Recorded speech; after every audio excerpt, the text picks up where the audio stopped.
О муза, қайдасың? Өнер адамдарды шығармашылық тоқырауға түседі екен. Мұндайда олардың шабытын шақырып, көңілін көтеретін таза ауа, тұмса табиғатпен саяхат.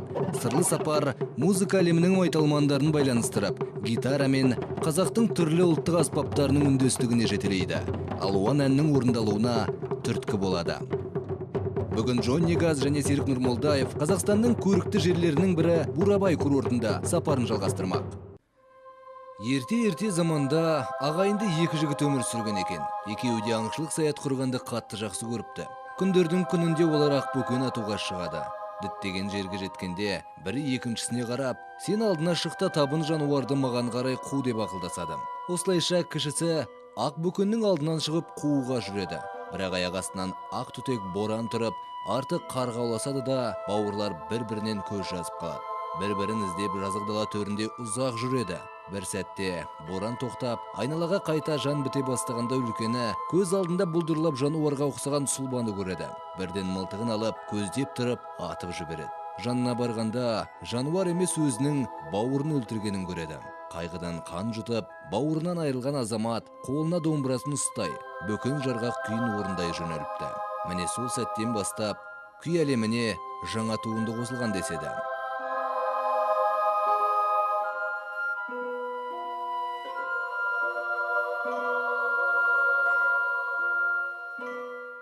Барлықтарыңызға сәлем. Менің есімім Джонни Газ. Мен музыкант, композитормын. Қазір досым Серік екеуіміз Бурабайдамыз. Барлығыңызға жалынды сәлем. Менің атым Серік. Мен Тұран фольклорлы этнографиялық ансамблінің мүшесімін. Бүгінгі бағдарламамызда біз Джонни екеуіміз Бурабай қаласынан шабыт іздеп көрмекпіз. Иә, дұрыс айтасың, Серік, жолға шығайық. Ал кеттік. Бұл тау ел ішінде ерекше орын саналады. Көкшенің етегінде қасиетті жер бар. Оны Абылай ханның алтын тағы деп айтады. Қызық жер екен. Жүр, көз салып қайтайық. Бұл мен үшін ең көрікті жерлердің бірі. Міне, дәл осы жерде баяғыдай Абылай атты ұлы азаматты халыққа хан тағына отырғызып, қазақ ұлтының хан етіп сайлаған. Ақ түйенің қарны жарылған асқақ мекен.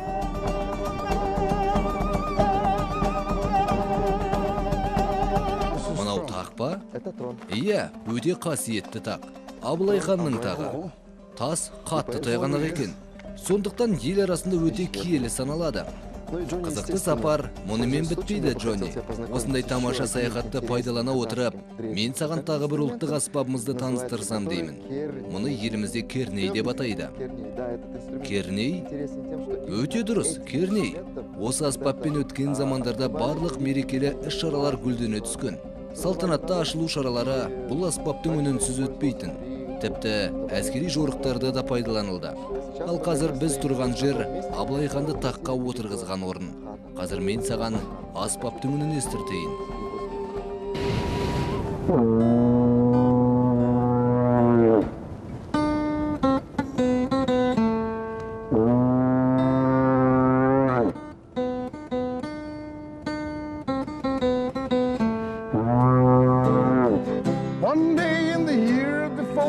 Time remembered well, when the strong young men of the rising sun and the tolling of the big black bell. One day in the year of the folks when the bells began to sing, and the time would come for the one to go to the temple of the king. There in the middle of the people he cries, seeing, feeling, with just one touch of his trembling hand, the answer will be found. Daylight waits when the old man says, heaven, help me. And all could see by the shine in his eyes, the answer has been found in the temple of the king.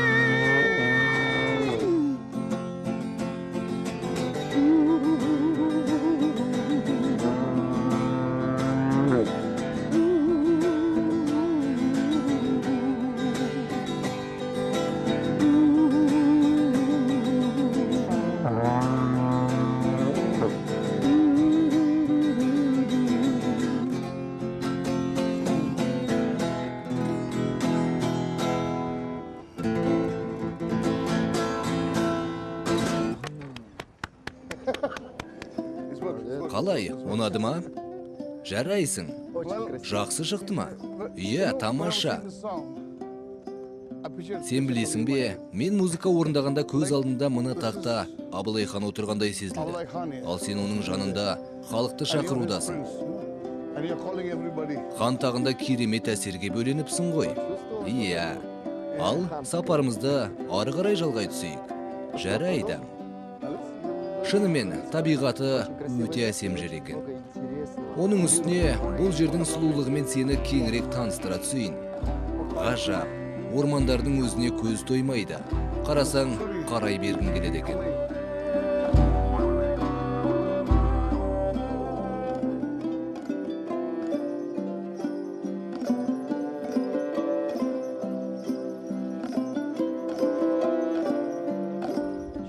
Бақыттан бас айналғанда сағаттың тіліне де қарамайсың. Бұл не? Бақыттылар сағатқа қарамайды. Бақытты сағат дейсің бе? Қараша, қалай тез зырғып барады уақыт. Шынымен зулап жатыр. Ал енді артыңа қара.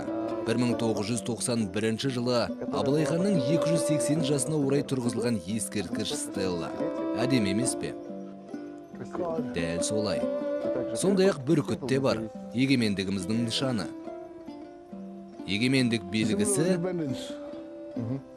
жақсы естіледі. Импровизацияға қалай қарайсың? Сен баста. Major.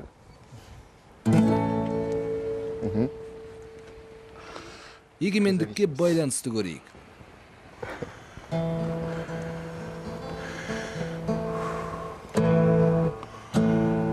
Егемендікке ойланайын қазір.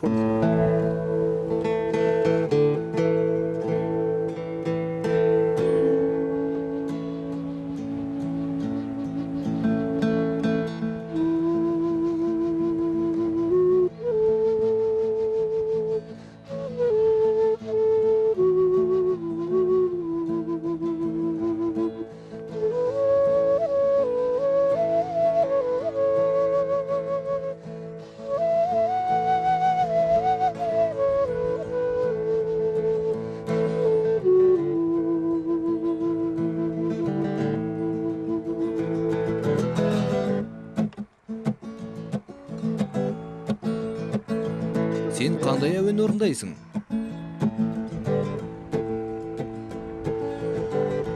Fly like an eagle in the big blue sky. Hey, don't worry, don't ask why. I'm free, free, free, free at last.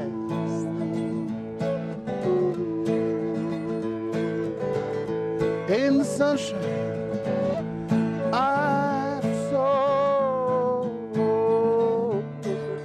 in the sky on the wings of love,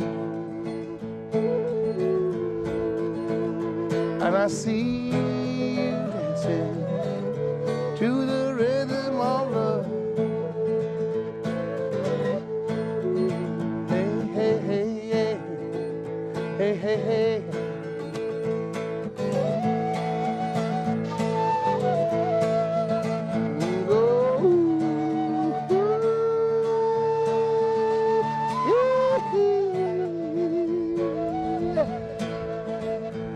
I see you dancing to the rhythm of love.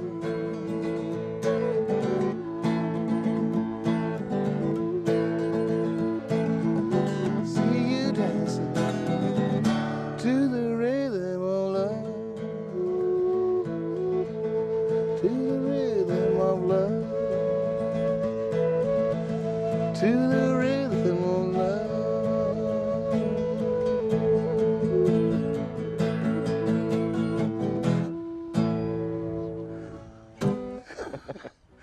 Әнім қалай шықты? Иә, осы жолға әуенің ерекше. Байқадың ба? Жаңа біз ойнап отырғанда ғажап. Табиғат анада құдды бір құлақ түргенде кейіп танытты. Иә, өте жақсы орындау болды. Міне, қайтадан жел тұрды. Иә, жаңа сәл-сая бір сығандай еді. Қазір мен саған тағы бір тамаша орынды көрсетемін. Жинал, ары қарай жүрейік. Жақсы, жиналсақ жиналайық.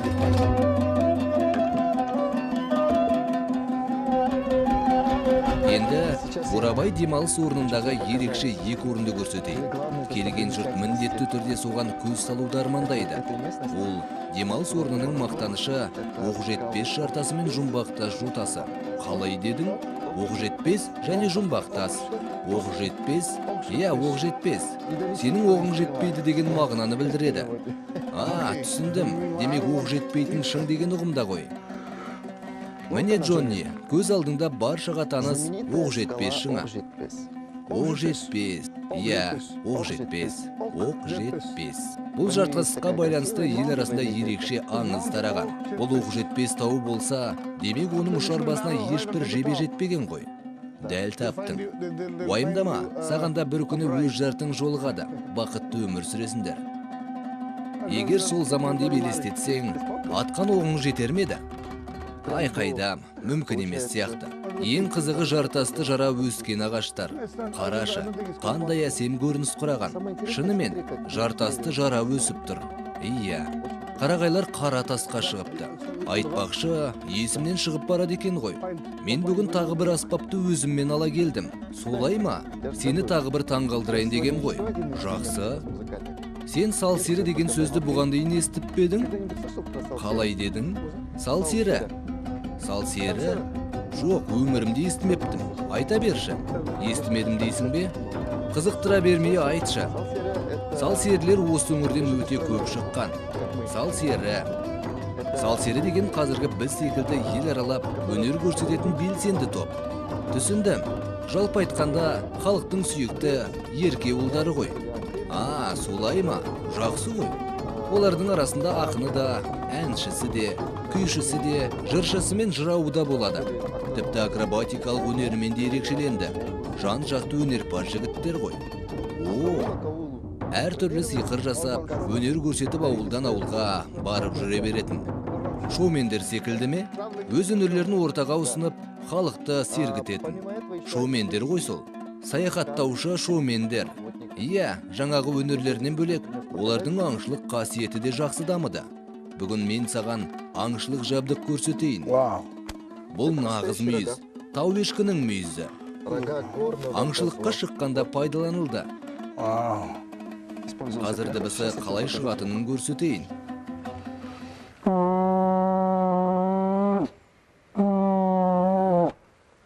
Халық арасында мұны мүйіз сырнай немесе боғашақ деп айтады. Боғашақ па сырнай ма? Мүйіз сырнай, өйткені мүйізден жасалған ғой. Түсіндім. Ал аңшылық бір әуен орындап көрмедік пе? Жебе, қалыңдық және аңшылық.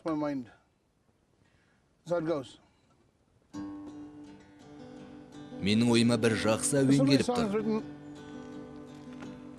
Міне бұрын бұл тарихты біреу жазып қалдырса, енді мен осы уақытқа дейінгі көргенімді музыкаға сыйдырмақпын. They say don't go to the Wolverton Mountain if you're looking for a wife. 'Cause Clifton Clarice got pretty young daughters. He's mighty handy with a gun and a knife. Her tender lips are sweeter than honey, and Wolverton Mountain protects her there. The bears and birds tell Clifton Clarice if a stranger should wander there. Just say don't go to Wolverton Mountains if you're looking for a wife. Say don't go to Wolverton Mountains if you're looking for a wife.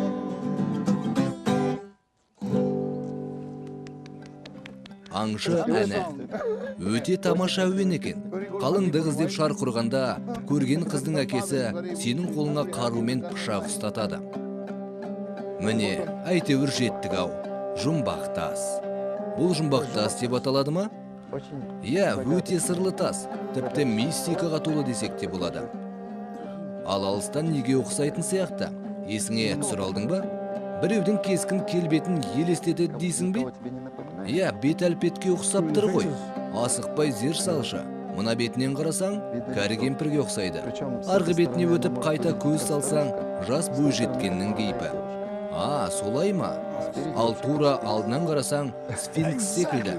Иә, дұрыс екен. Сфинкске қатты ұқсайды. Дәл солай. Бұл тасқа байланысты да қызықты аңыз бар ел арасында. Ерте заманда бір бай өмір сүріпті. Оның көптеген ұлы болған деседі. Бірақ басты байлығы жалғыз әрі сұлу қыз екен. Сол бойжеткенді ұлына алып бермекке қаншама бай бағлан келеді. Бірақ барлығына төрелігін кедей ақын айтып отырады. Оның үстіне ақын сөзі домбыра шертісі мен қоңыр үні кез келген жанды тебірентіп жібереді екен. Бірақ байдың қызы төрелікке ие кедей ақынға іштей ғашық болады.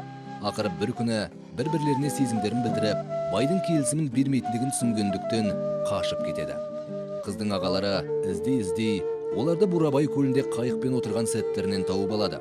Еш артық әрекетсіз қолдарына садақ алып, жігіттің жүрегіне жебе қадап өлтіреді. Ал бойжеткен болса, ұясына еңкейген күннен сол сәтте өзін тасқа айналдыруын сұрапты. Осылайша көл бетінде жұмбақ тасы пайда болған деседі.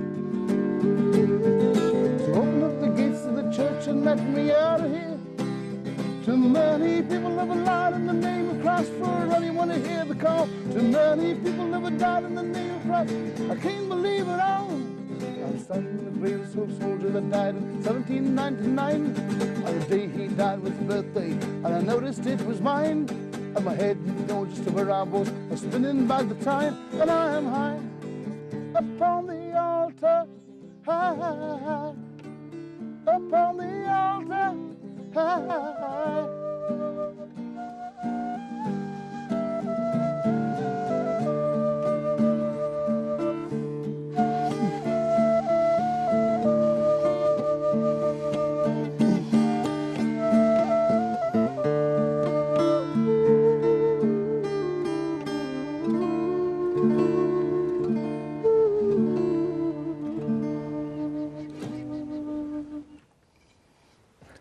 Керемет, сыбызғының үнімен әсерлі шықты.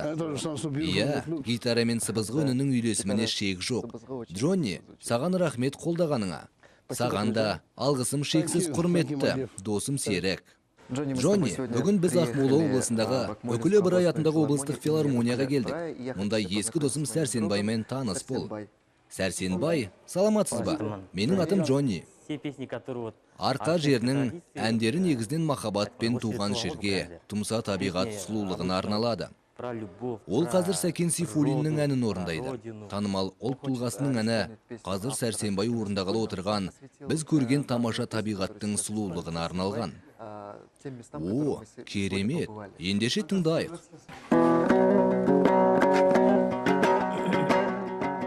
Арқаның кербес солу Көкшетауы, дамылсыз солу бетін жуған жауан. Жан-жақтан ертелегеш бұлттар келіп, кетеді біліп қайтып есен сауын. Көкпеңбек қоз басынан мұнар кетпес, басына атсаңдағы оғың жетпес. Бір жұтсаң Көкшетаудың жопар исін, өлгенші көкірегіңнен құмар кетпес. Хай лила-лилай, лила-лилай, өлгенші көкірегіңнен құмар кетпес.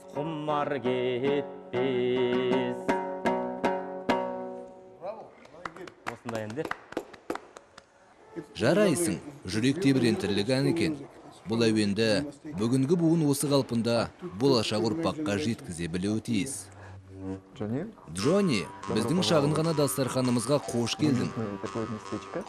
Қазақ асының ерекшелігін таныстыруды жалғастыра түсейін.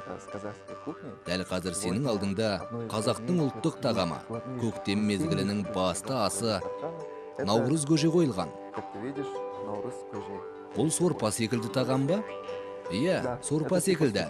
Бірақ бұл сұйық тағамға қазақ халқы 7 түрлі қоспа қосады. су, тұз, ұн, бидай, құрт, ет пен сүт деген секілді. Осылайша ерекше көже түрін әзірлейді. Ет те бар ма бұл тағамда? Иә, бұл тағамда ет те бар. Бірақ басты ерекшелігі ет емес, әртүрлі қоспалардың араласуы. Қазақстандағы әрбір жанұяның өз жасау әдісі бар. Жеті ғана емес, одан да көп қоспаларды қоса отырып, көже дәмін арттыра түседі. Түсінді. Мұндағы тағы бір басты ерекшелік әр қосылған қоспаның қасиетті саналатындығы. Астың қасиетті қоспалары дейсің ғой. Иә, өте дұрыс айтасың. Әр қосылған ас бөлшегі байлық пен денсаулықты білдіреді ме? Денсаулық, дұрыс айтасың. Ал дәмін көр. Өте көп сияқты. Менің ең сүйікті астарымның бірі. Саған қатты ұнайды ма? Иә, жақсы көрем. Онда дәмін көрейін. Әрине, не отырыс? Саған шынымен ұнайды ма? Дәмді екен. Бауырсақпен жесең тіпті тамаша. Олай да бола ма? Әрине. Бұлай жесем қалай? Қалай ыңғайлы, солай кіріс. Ал бастайық. Сен көжеге 8-ші қоспаны қостың, яғни бауырсақты. Қостың дейсің бе? Мынау қандай белгі? Шабыт. Түсіндім. Мына жерлермен жүрген сайын ойыма сал сері, яғни аққан серінің әні келе береді. Неге олай екен? Сал сері. Әннің атауы Маң-Маңгер. Маң-Маңгер? Ал мен саған айтып берейін, сен тыңда. Жақсы. Алдымен аспабымды қолыма дұрыстап ұстайын. Мен де қолдап отырайын онда.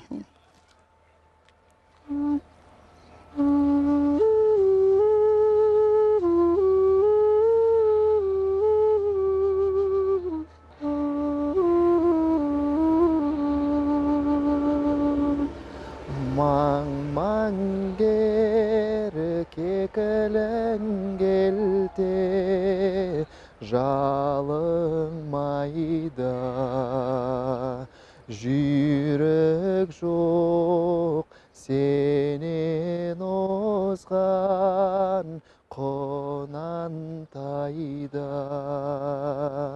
Жүрісің желмаядай, жануарым, көрейін қызығыңды осындайда. Маң-Маңгер кекілің келте, жалыңмайда, жүрісің желмаядай, қонантайда. Міне, көңілдегі керемет ән осындай. Шынымен жақсы әуен екен. Қазақстан халқы бұл әнді жақсы біледі. Қалай деп аталады дедің? Маң-Маңгер. Маң-Маңгер. Әннің негізгі тақырыбы ақан серінің өз атына арнауы. Тұлпарын Маң-Маңгер деп атаған. Тұлпар деген не? Бұл жылқы. Өте жүйрік, шабысы мықты жылқы.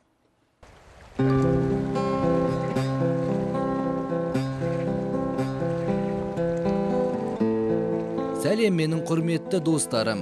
Қазақстан шын мәнінде тамаша ел. Бүгін мен ертегі әлеміне саяхаттағандай сезімдемін. Бурабай жері ерекше серпілістер мекені болды. Көнеден жеткен аңыз әңгімелер, тұмса табиғат және таза ауа. Бәрі музыка құдіретін тағы бір еске түсірді. Шабытта оянып, шығармашылық шыңға қайта бет алып келемін.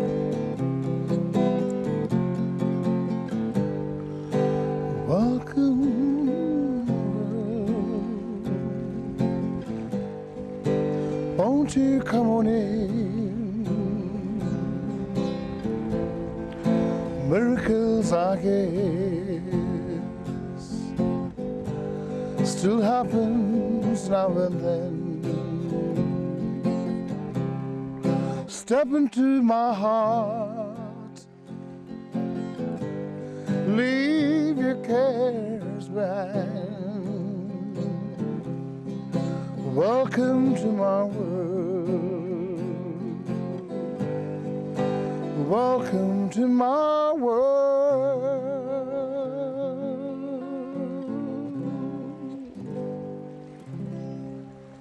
Welcome to my world.